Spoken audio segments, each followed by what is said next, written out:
Well, Republicans and Democrats held their statewide assemblies this weekend to pick who will be featured on the primary ballots. On the Republican side, some controversial picks were made, and Denver 7 politics reporter Meghan Lopez has more on how election deniers could now represent the GOP.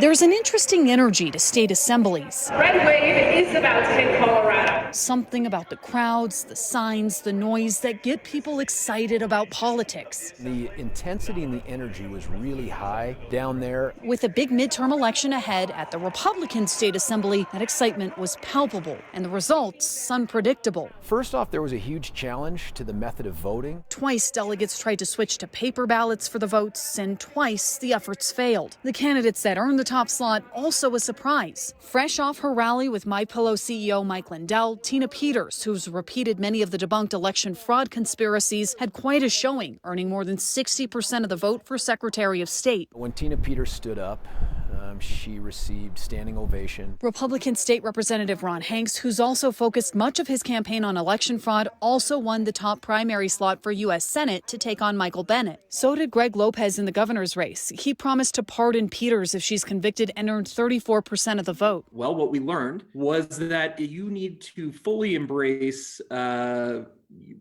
fringe election fraud conspiracy theories in order to certainly to access the top line of the ballot. But Republicans George Brockler and Ryan Lynch say those candidates don't represent the party. I think it's a small fraction that are willing to do anything to get into power, and I think it's appalling. And they're worried these candidates will make the election all about 2020 and not about what's happening now in the state. Fortunately, despite the outcome of the assembly this weekend, we have very good candidates still in the running. After the votes were counted, Votes did not count today. gubernatorial candidate Danielle Neuschwanger confronted GOP leadership, alleging errors in the process. But Brockler and Lynch say they think Christy Burton Brown did a good job running the assembly. Now it's on to the primary, where all Republicans participate, and so can unaffiliated voters, after a judge on Friday dismissed a Republican-led lawsuit to keep them out. I just think that the Republican Party will define itself by who it advances to the general election ballot. Meghan Lopez, Denver 7.